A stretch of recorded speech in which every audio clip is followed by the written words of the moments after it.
Machi 27 mwaka 2025. Karibu sana katika Viwanjani, siku nyingine tena nzuri ya kuweza kuangazia taarifa mbalimbali ambazo tumekuandalia katika siku ya leo. Mwezi ukizidi kuyoyoma, matayarisho ya siku ya Eid al-Fitr yakizidi pia kupamba moto, kwa sababu tarehe zenyewe zinakuwa zinayoyoma kweli. Karibu sana katika Viwanjani. Mimi ni Saidi Salim Msumi.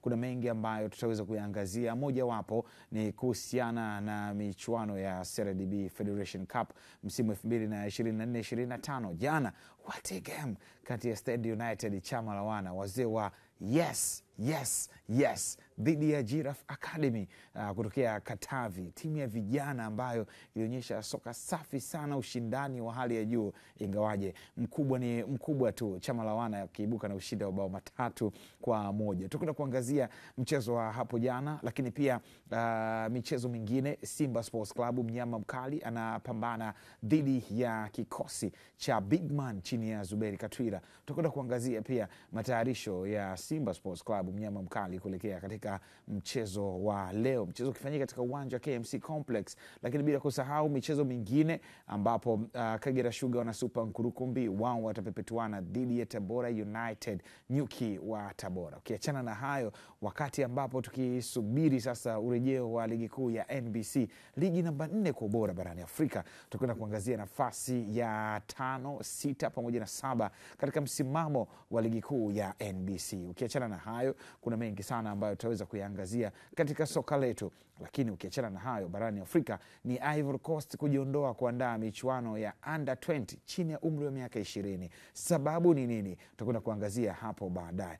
Siku za nyuma kadhaa tulikuwa na mjadala humu ndani, kwa nini ameachwa kiungo mshambuliaji wa Al Ahly Emam Ashur, lakini sasa taarifa yake imeweza kutoka. Bila kusahau tutakwenda kuangazia Lesotho wakitoa taarifa kusema kwamba walichelewa kupeleka malalamiko FIFA. Ni malalamiko gani hayo? Tutakwenda kuangazia. Lakini urejeo wa ligi mbalimbali barani Ulaya na yenyewe pia tutakwenda kugusia hapo baadaye. Kwa kuanza katika soka letu, ni wakati mzuri sana kuungana hivi sasa na wachambuzi wangu. Dickson Jackson Majaliwa yupo humu ndani pamoja na Lydian Mukulu kwa ajili ya kuweza kuchambua katika soka letu. Kumbuka tamati yetu ni majira ya saa 6 kamili za mchana. Tutakuwa tunaangazia vitu mbalimbali, the pitch, joto la Afrika, zilizobamba na taarifa zingine, pamoja na kuwa na wageni katika siku hii hapa ya leo. Lakini kwa sasa ni soka letu. Nipo na Dickson Jackson Majaliwa pamoja na Lydian Mukulu. Bwana, mwezi una yoyoma. Machi imekuwa kama fupi hivi. Abaya wanakaribia. Ni Abaya tu peke yake? Tunaanza na Abaya. Muda Abaya wanakaribia. Abaya kwa ajili ya kumpatia mama, mama, wadogo zako. Mama, dada, shangazi. Ndio. Hao wanaruhusiwa kupata Abaya. Wengine hawaruhusiwi. Wakina nani? Mama umesema hao wanaruhusiwa. Nimesema tu hao wanaruhusiwa. Mimi nikajua kuna wengine. Wakina nani hao? Na maana nimeuliza wengine, maana umesema hao wanaruhusiwa. Ndio nasema hao wanaruhusiwa. Inawezekana kuna exception pia.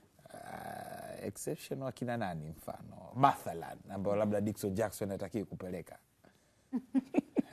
Tuambie. Mimi namuuliza yeye, maana akasema hao wanaruhusiwa, wengine hawaruhusiwi. Mwezi Machi umekuwa na vitu vingi kidogo.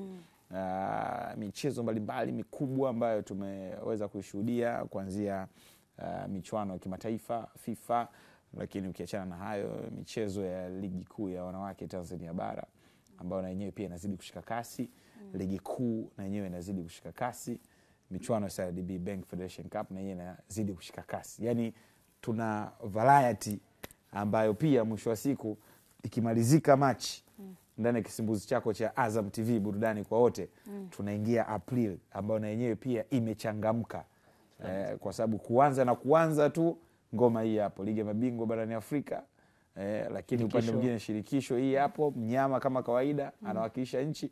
Kwa hiyo shughuli tunayo, na sio tu katika mpira wa miguu, na pia ukiangalia katika ESPN unaona kabisa basketball inazidi kushika kasi, huku Lakers wakionyesha kwamba inawezekana mwaka huu wakaja kitofauti, inawezekana wakamsafisha mzee wetu vizuri. Huku ukiangalia Golden State Warriors, Joel Embiid ameingia kwenye kikosi na akionyesha kazi kubwa dhidi ya Stephen Curry. Kwa hiyo kote michezo inanoga. Joel Embiid wa Philadelphia 76ers. Lakini pia utamu mwingine ni kwamba ukifuatilia basketball lazima uangazie Boston Celtics wakina Jason Tatum, wakina Jaylen Brown. Hiyo ndio timu ya kuifunga kama wanataka ubingwa. Damian Lillard. Lakini upande wa pili huku ukienda Luka Doncic wanaume. Lakini pia rafiki yangu Nikola Jokic ambaye ameumia kidogo lakini wiki anarejea pia. Kwa hiyo uondo wote unaupata kupitia kisibusi cha Azam TV. Antetokounmpo is back na backs yake inaonekana kama vile anaanza kupiga. Yaani bwana wale backs inabidi atoke pale. Mimi pia natamani. Sio ni mchezaji ambaye namkubali. Okay. Sawa bwana, ndio tunavyoanza hivyo katika siku ya leo, lakini kwa wakati huu tuanze kuangazia katika soka letu.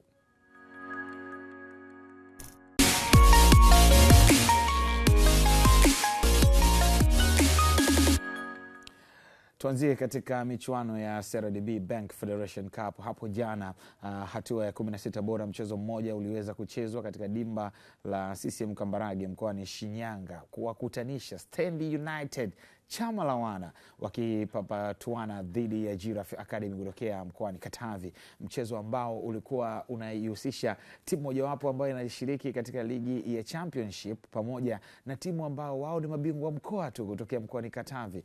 What a match ambayo iliweza kuchezwa hapo jana. Kipindi cha kwanza ukienda kuwa ni suluhu, vijana wa Giraffe Academy wakiweza kuwabana kikosi cha Stand United chama la wana. Ushangilia yao ni yes, yes, yes. Lakini kipindi cha pili timu ya Stand United chini ya kocha Masud Juma wakaweza kupata mabao 3 dhidi ya 1 la Giraffe Academy. Mabao ya Khalid Jafari ndiye aliyefungua hesabu katika kipindi cha pili kabla ya Msenda Senga akaingia kambani kuiandikia Stand United chama la wana bao la pili dakika ya 70 na Omar Ramadhan akafunga ukurasa wa mabao la goli la 3 dakika 84. Wakati goli la kufutia machozi kwa upande wa Giraffe ilifungwa kambani na Zelfin Malima dakika ya 73 ya mchezo baada ya kosa dogo sana ambalo walilifanya mlinzi wa Stand United, na yeye kama akamfanyia setup hivi na akaweza kufunga bao. Baada ya ushindi huo Stand United chama la wana anaungana na JKT Tanzania pamoja na Singida Black Stars na Mbeya City katika hatua ya robo finali. Nilipenda sana uchezaji wa kikosi cha Giraffe Academy. Kiukweli walitupatia what a match. Ni vijana wadogo ambao wanacheza soka. Mchezo ulikuwa mzuri sana. Ingawaje niliona kabisa walikuwa wanakosa ile physical battle kwa sababu Stand kidogo ukienda tu unatolewa njiani tu, lakini what a game. Dickson Jackson. Na umezungumza physical battle, lakini pia unaona ile maturity ya kucheza mechi kwa bok, especially ukiangalia goli la kwanza ambalo walifungwa kwa kiasi fulani sio goli ambalo kipa level ya maybe Stand au Premier League anaweza akafungwa, lakini all in all walionyesha kitu ambacho anafundishwa kwenye academy yao. Walionyesha mpira ambao ni standard. Kwenda kufungwa magoli 3 na Stand United ambao ni timu kongwe, of course ni timu ambayo ina experience tofauti, ni kitu cha kujivunia ukiwa mchezaji wa Giraffe kwa sababu walistiki kwenye mbinu ambazo kocha wao alikuwa amewaambia mpira ulikuwa chini na mwisho wa siku Stand walitumia experience kushinda. Of course kwenye hizi physical battles walikuwa na nguvu kidogo kuwazidi wenyewe. Of course intensity bado kwa Stand United ilikuwa wao ni kama kwa muda mrefu ndio walikuwa wamemiliki mechi. Kwa hiyo all in all ilikuwa ni fair play kwa Giraffe wao kuonyesha kwamba wana maendeleo mazuri, na kwa na academy kama hizi ligi ya mkoa na championship ni level mbili ambazo ni tofauti, lakini tulipata mechi ambayo kama ulikuwa unakuja mara ya kwanza ulikuwa unaweza kuzania labda hata ni Premier League treatment match.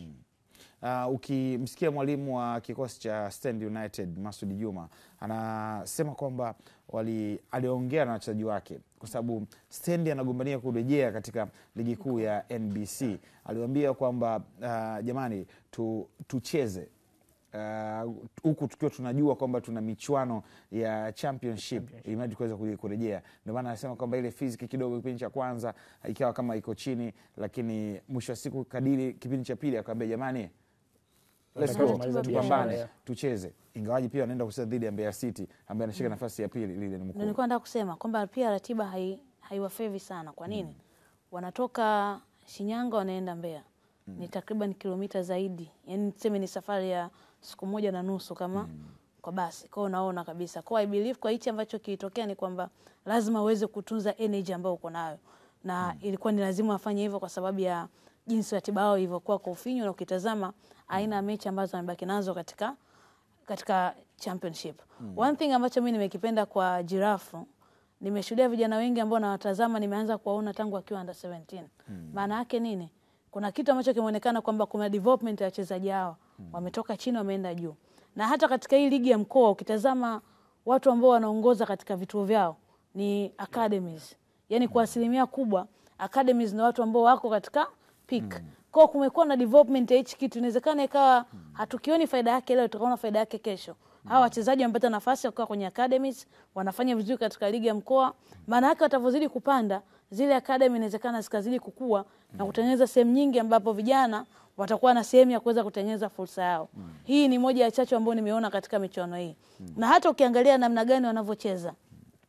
Ukiangalia Giraffe ni timu ambao unaona sana watoto wadogo. Na watoto ambao wanafundishika. Siku zote tunasema ukianza kumfundisha mtu from the scratch, unatengeneza karia bora sana ya kwake, kwamba anapozidi kukua kuna vitu ambavyo anazidi kuvinasa kama mchezaji ambao vinaweza vikamsaidia katika maisha yake. Kwangu hata kama ameondolewa kwa hizi mechi alizozicheza na hadi hapo alipofika, naamini kokote alipo atakuwa anapigia makofi ya watoto. Inawezekana ikawa ni goli ambalo mimi katika mechi ya jana mimi nilipenda goli lao jinsi walivyofunga. Kwa nini? Jinsi ile partnership ambayo ilivyokuwa katika wachezaji watatu ambao walipigana pasi baada ile build up, baada mtu kupoteza mpira. Unaona kabisa hichi kimefundishwa, sio mtu kafanya tu. Kwa sababu yule mlinzi wa Stand United wakati anataka kucontrol mpira akaucontrol vibaya. Kwa hiyo yule nani Zelfin Malik alivyopata alifanya pap alafu akaupiga shuti, ilikawa ni goli. Lakini ukitazama mfano kama goli hili hapa, mpira ulidunda. Kwa sababu golikipa alikuwa anataka kifuani. Kupiga kifuani. Mpira bahati mbaya ukaweza kudunda. Lakini kiukweli nilifurahishwa na uchezaji wa nahodha wa kikosi cha Giraffe, anaitwa Ramadhan Kidela. Kiukweli alikuwa ni fantastic sana katika kuikomandi timu yake, ikiwa kama center half wa katikati wa kikosi cha Giraffe. Na baada ya mchezo kuisha niliona video clip ile ambayo matangazo yetu ya Azam Sports, benchi la ufundi la Stand United lilimfuata yule kijana. Kwa hiyo nikajua kabisa shughuli inaweza ikaisha. Unajua kuna kitu ambacho kwanza ukipata beki wakati ambaye anatumia mguu wa kushoto kuna faida kubwa sana kwa. Ni rare sana katika dunia hivi sasa, kwa sababu kwanza hao wanasaidia timu katika kumiliki mpira. Hawa ni bora pia wanaposaidia timu wanasema kwamba kuanzisha mashambulizi. Na ukitazama mara nyingi uko unaona mashambulizi mengi ya Giraffe yalikuwa yanaanzia katika miguu wake. Kwa hiyo inawezekana hichi kinachoonekana, na wao nikasema inawezekana wasifanikiwe, ila kwa nafasi ambayo amecheza. Wao umemzungumzia captain. Mimi mchezaji ambaye amenivutia pia katika kikosi cha Stand namba 6 Stand katika kikosi cha Giraffe namba 6 au wa Giraffe. Ni mchezaji ambaye anacheza katika eneo lake 99%. Yaani mtu ambaye hatoki katika eneo lake. Ni mtu ambaye ana uwezo mkubwa sana wa kuilinda safu ya ulinzi ya Giraffe, na amekuwa katika kiwango bora. Inawezekana kuna mistakes ambazo zipo ambazo mimi naamini ni swala la age. Tokea mwanzo nimesema hii inawezekana ikawa chachu au njia mojawapo ya kuona development ya vijana. Na mimi jana wakati tunaangalia nilikuwa na mdogo wangu nyumbani, nikamwambia mimi ningekuwa timu ya ligi kuu, zile timu za vijana, ningeenda kuongea na uongozi wa Giraffe. Ningeambia jamani, mimi napeni hela kiasi fulani, alafu naiomba hii kombo yote. Yani naiomba hii kombo, yani kwamba kama na timu yangu ya vijana naambia jamani asanteni, naichukua hii, kwa sababu unaiona ina ukomavu. Bado vijana wadogo sana. Mwangalie yule striker wao ambaye aliumia sikio, ambaye alicheza mpaka under 17. Unaona kabisa jinsi ambavyo anavyopossess, ingawaje kuna kosa moja alilifanya, alienda kumchezea madhambi, alimpiga Luka Kwanja kabisa, nikaona kabisa yes ni maturity bado, yani kwamba unachezewa alafu unataka kulipiza. Lakini jambo lingine kwa stand, kumuona mtu kama Kidi Makasi anacheza, kumuona mtu kama Rajabu Athmani ambaye tulimuona Gwambina, tulimuona Polisi Tanzania akiwa kama nahodha, lakini pia kumuona Isaiah Hebron ambaye alikuwa Fountain Gate ligi kuu tena anacheza, lakini ameshuka Stand United anacheza chama la wana, lilikuwa ni jambo jema na zuri. Kwa hiyo Stand United wakaweza kwenda hatua ya robo finali, na huyo ni Omar wenyewe ambaye aliibuka man of the match katika mchezo wa jana, Omari Ramadhani, baada ya kuibuka man of the match katika mchezo jana. Alifunga bonge moja la bao zuri sana. Wakati hayo yakiwa ni ya Stand United chama la wana, lakini pia nipongeze mashabiki wa Stand United walivyojitokeza katika uwanja CCM Kambarage. Kiukweli the vibe is so good, yani ile hamasa ile yes hata Khalibu Mzinga alikuwa anafurahia na jinsi ambavyo vibe ilivyokuepo uwanjani. Ukiachana na mechi ya Stand United chama la wana, kila laheri kwao katika harakati za kuelekea hatua ya robo finali, pamoja na kutaka kurejea katika ligi kuu ya NBC msimu 2025-26. Tuangazie michuano ya CRDB, bado leo inazidi kushika kasi, ambapo mabingwa msimu 2016-17 ambapo walitoa taji hili Tegele Rejesho kwa mara ya kwanza, Simba Sports Club wakimfunga Mbao katika dimba la Jamhuri mkoani Dodoma, lakini baadaye pia wakatwaa taji hili dhidi ya Young Africans Kigoma bao 1-0, bao la Tadeo Luanga, lakini pia wakaichapa Namungo Football Club mabao 2-1 katika uwanja Nelson Mandela Rukwa.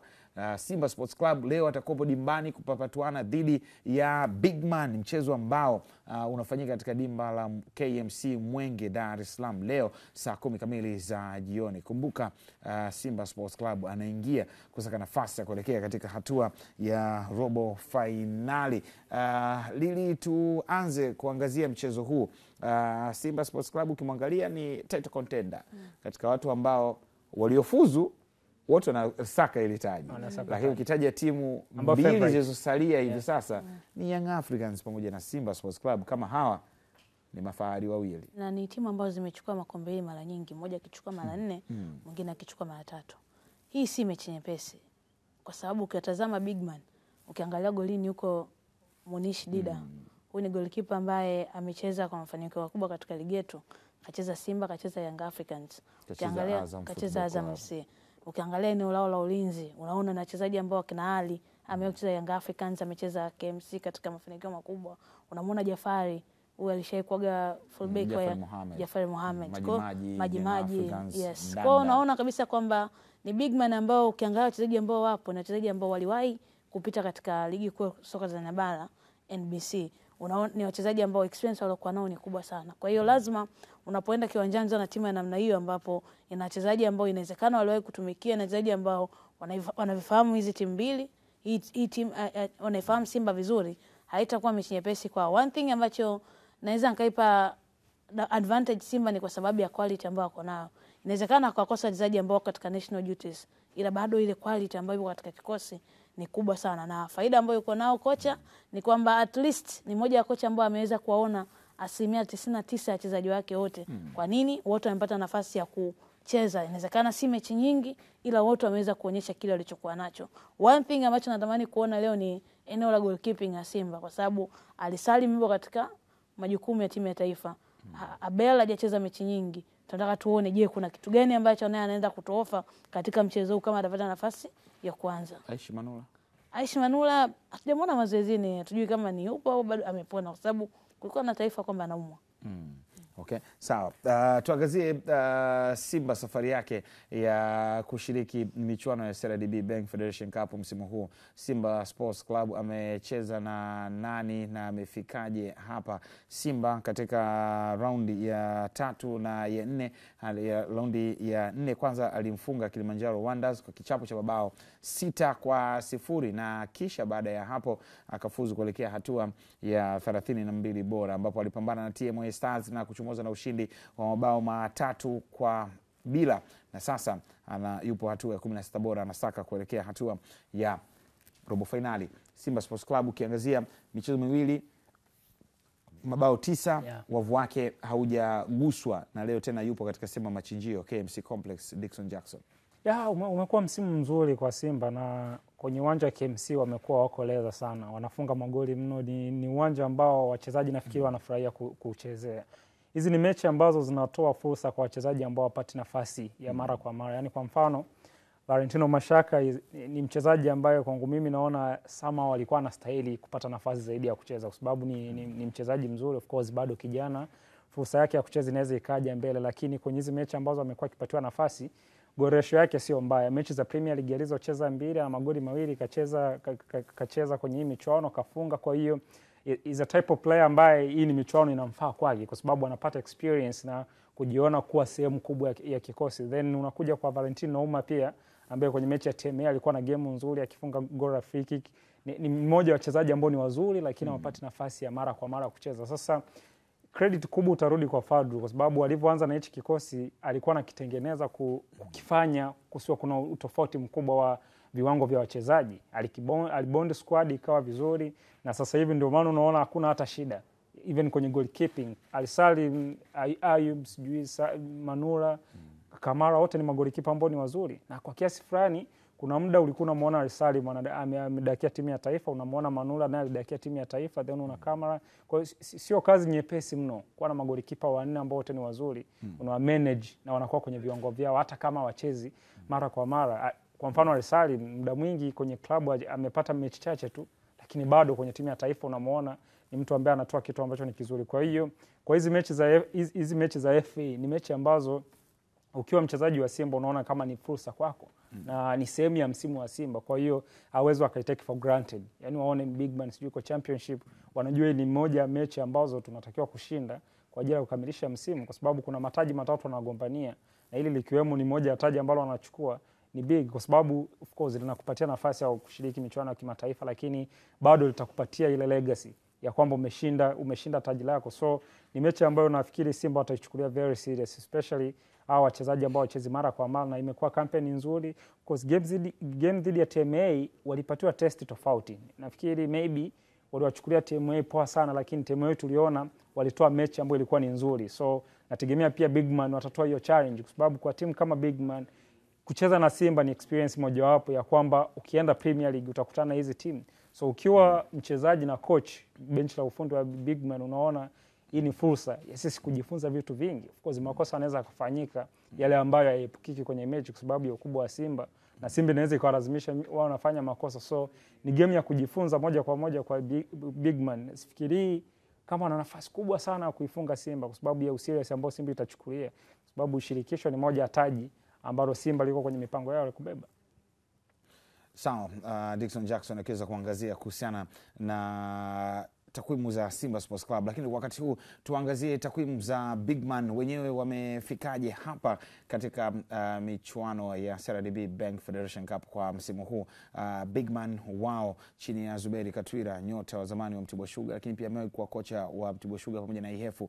Wao walitoka sare bao 1-1 dhidi ya Soka City katika hatua ya 64 bora, na hivyo kuvuka kwa changamoto ya mikwaju ya penalty 3-2. Baada ya hapo wakapambana dhidi ya Tanzania Prisons na wakapata sare ya bao 1-1, kisha mikwaju ya penalty wakaweza kuondoa katika mzunguko wa 3 ambao ni hatua ya 32 bora, na hivyo kutumoza na ushindi wa mikwaju ya penalty 3-2. Ukitazama Lilian Mukulu, takwimu za Bigman zote wametoka sare ya bao 1-1 ndani ya dakika 90, mikwaju ya penalty tena wamevuka kwa 3-2, 3-2. Inakupa taswira gani? Kwa sababu wao ni wagumu zaidi kufungika, lakini pia wanafungwa bao 1, naona score bao 1 kwenye mikwaju ya penalty ni wazuri, wanapita. Tofauti na Simba, wao wanamaliza mechi kwa idadi ya magoli mengi dakika 90. Na maana mwanzoni kabisa nikasema hii ni moja ya timu ambayo ina eneo bora, nikamtaja Deogratias Munish Dida. Kwa nini nimemtaja Dida? Dida ni mmoja wa magolikipa ambao I believe katika penalty 4 at least hata moja anaweza mmoja au mbili anaweza kaidaka. Na pia inaonyesha kwa hichi ninachokiona ni kwamba imekuwa ni timu ambayo ni bora katika upigaji wa penalty. Na inawezekana pia ni timu ambayo ni ngumu sana kuweza kuvunja katika ngome yao ulinzi. Mfano mzuri mechi dhidi ya Tanzania Prison. Ukitazama ile game ya Tanzania Prison jinsi ambacho kilitokea, you can see Tanzania Prison ni timu ambayo ilikuwa inafika mara nyingi sana katika lango la Big Ban, ila hatari yao yote ilikuwa inaishia katika eneo lao la ulinzi. Yani walikuwa wanaweza kufanya saves, wanaweza kuzuia na wako very compact. Yani moja ya timu ambayo ikicheza low blocking ni ngumu sana kuwafungua kwa sababu ile numerical advantage ambayo anaiweka.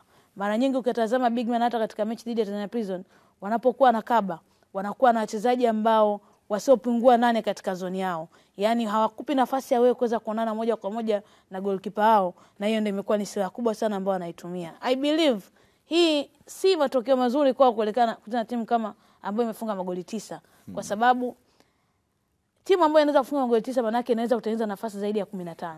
Kwa sababu si rahisi kwa mtu anaweza nafasi 9 afunge goli 9. Yaani maana yake kuna nafasi ambazo zimeshinda kutumika.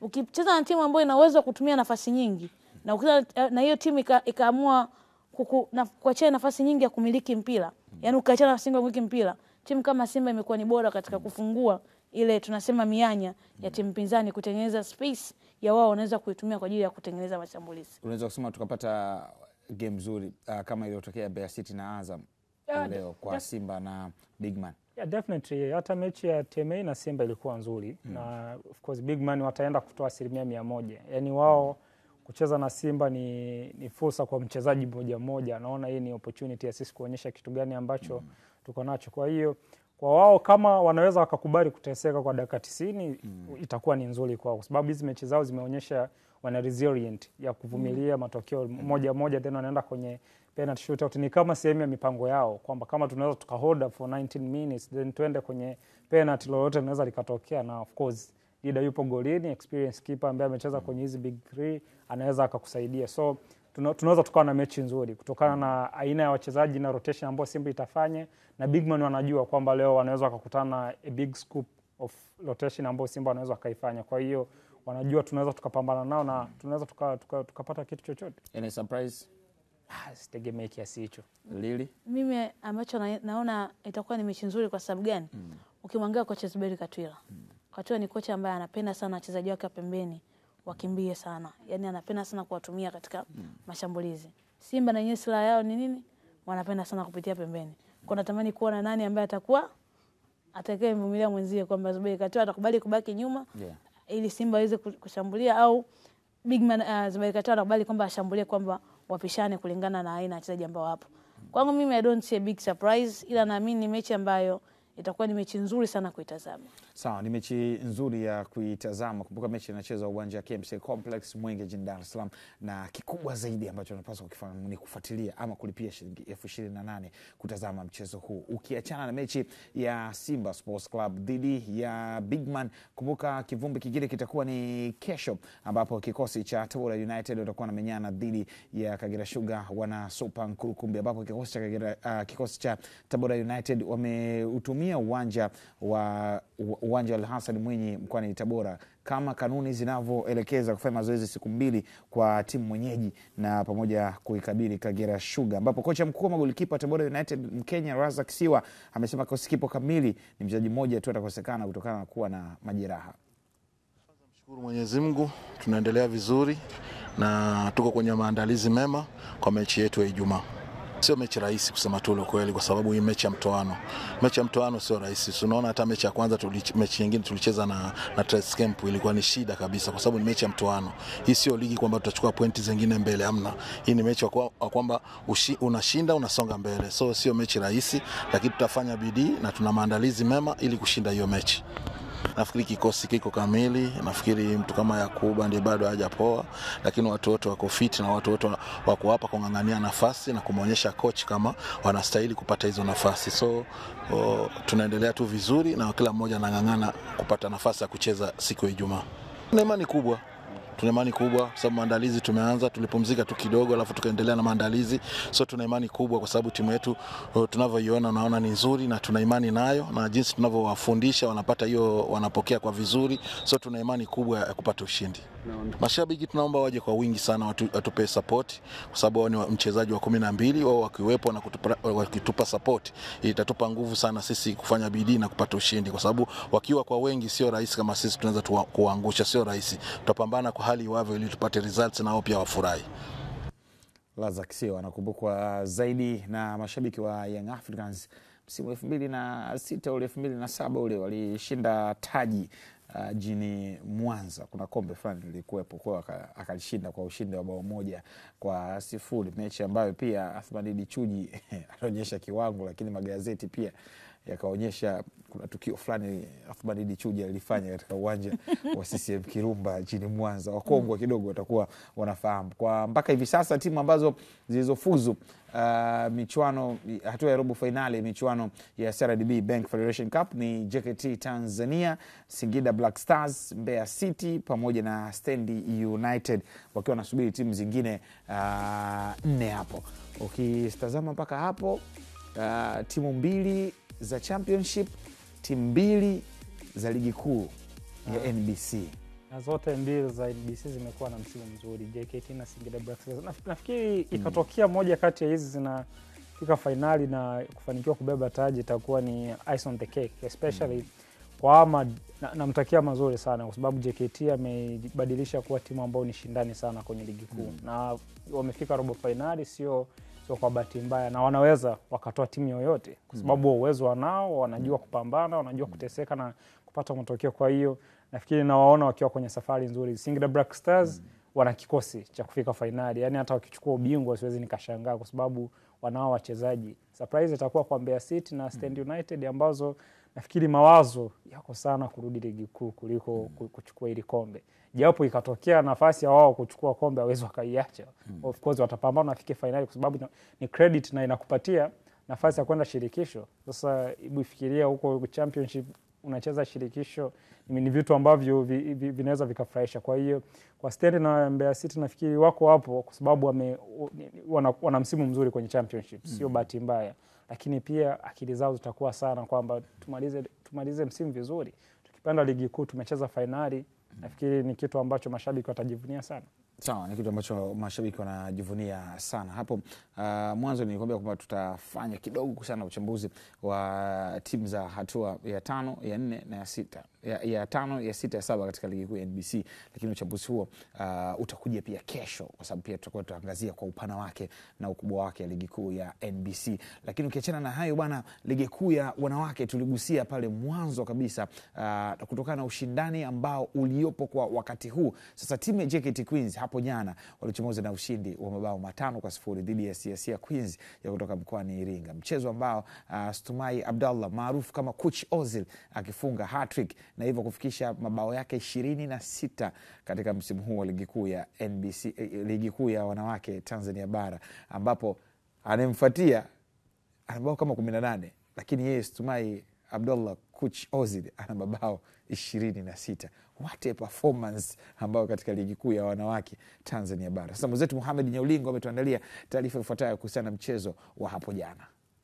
Ni mchezo namba 68 ligi kuu ya wanawake Tanzania bara, raundi ya 17, mchezo ambao CSA Queens alikuwa akimkaribisha JKT Queens na mvua ya mabao imemnyeshea CSA Queens, mchezo ambao wengi walitarajia kuona pengine CSA angeleta ushindani wa hali ya juu, lakini mambo yamekuwa kinyume. Alikuwa ni Stumai Abdallah ambaye ndiye alianza kutikisa nyavu za CSA Queens kunako dakika 27, lakini Jamila Rajabu dakika 45, Winifrida Gerard dakika 53, na kisha Stumai Abdallah akarejea tena nyavuni kunako dakika 57 na dakika ya 87, na ndio kaunti ya magoli ikafungwa. Ilikuwa ni mchezo wa vuta ni kuvute, hasa kipindi cha kwanza baada ya JKT Queens kuwa mbele kwa mabao 2. CSA wakaona ni wakati wao pia kuamka,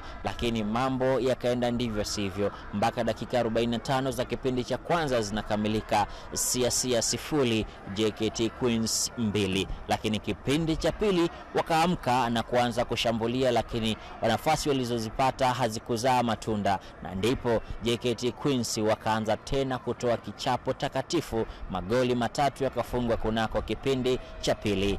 Makocha wa timu zote mbili nimezungumza nao kutaka kufahamu nini hasa kilikwenda vyema, lakini nini ambacho hakikwenda vizuri. Tumetengeneza goli, tumescore goli safi, mwamuzi anakataa. tumekuja tunafungwa goli, mtu yuko golini kabisa, kaenda kascore goli la pili. Kila tukitaka tutengeneza move kwenda kuscore offside, kila tukitengeneza move kwenda kuscore offside. Watarajia nini? Ndio maana niwaambia watoto, chezeni mpira tu, hakuna jinsi. Ni kama ulikuwa umekata tamaa. Yaani nilikata tamaa kwa ajili ya maamuzi, kwa sababu kila ukitengeneza nafasi offside, zisizo offside, kwa utafanya nini? Lazima tucheze tu, vyovyote vitakavyotokea basi. Unadhani ulistahili kushinda hii mechi? Hata kupata pointi moja. Hata kupata pointi moja. Na ukiangalia hali ya uwanja sio rafiki. Kwa hiyo mipango yetu yote tulikuwa tukiipanga, lakini tukaona hatuwezi kufanya hivyo. Lazima muda wote mipira kwetu isikae, tucheze kwenye eneo lao. Na bahati nzuri tumefanikiwa. Ni vema kuongea tu na mastoka wangu wa mbele kwa wavute ndani. Wakishasogeza ndani tutupe mipira nyuma yao ili wao, kwa sababu wana kasi, wakimbia wakaja wakafunga. Lakini bahati nzuri mipango yetu imefanikiwa, tumeweza kuchukua alama 3 na magoli 5 kwenye uwanja wa ugenini. Kwangu mimi ni jambo la faraja.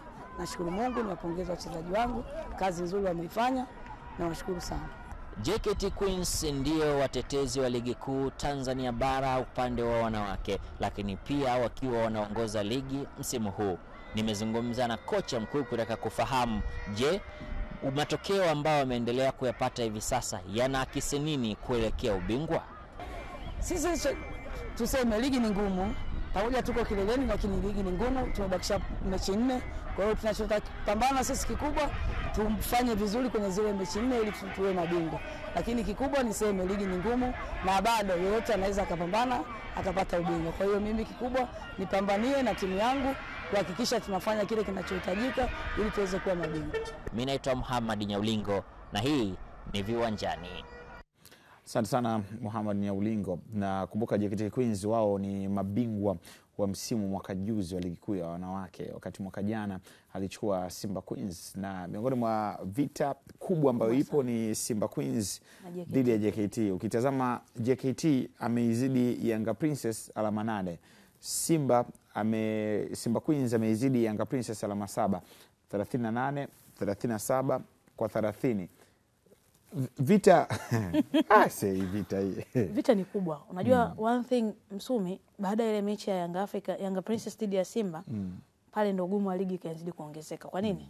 Ukitazama hizi timu mbili, cha kwanza ambacho JKT Queens ameweza kujipambanua ni uwezo wa kufunga magoli mengi. Ni moja ya timu ambayo kwenye swala la scoring wako bora zaidi. Ndio maana hata ukiangalia unamwona mfungaji wao na magoli 26. Ila katika magoli 26 JKT wamefunga zaidi ya magoli 50 hadi hivi sasa. Kwa ubora ambao wako nao inawezekana ikaongeza chachu. Mechi ambayo itatoa decision ya hii ligi na anaenda kuchukua ubingwa ni mechi ya Simba na JKT Queens. Alafu inafanyika wapi? Meja na Samuel. Sio Yanga pia na uhesabu? Anaweza kainterrupt. Inawezekana kainterrupt ila mechi Yanga Princess dhidi ya JKT Queens. Mechi ambayo inaamua ni moja, Simba na JKT Queens. Iweke ya Yanga Princess na JKT Queens. Utakuja kunishukuru baadaye. Sawa, Lilian Mkulu pamoja na Dickson Jackson tuweza kuzungumza hapa katika soka letu, lakini bado tupo na wewe mpaka saa 6 kamili za mchana. Kumbuka tupo na wageni pia humu ndani kuzungumza masuala mbalimbali. Hii ni Viwanjani, baba wa vipindi vyote vya michezo nchini Tanzania. Nami ni Saidi Salim Msomi. Tupate mapumziko mafupi kisha tunarejea. Tafadhali endelea kuwa nasi.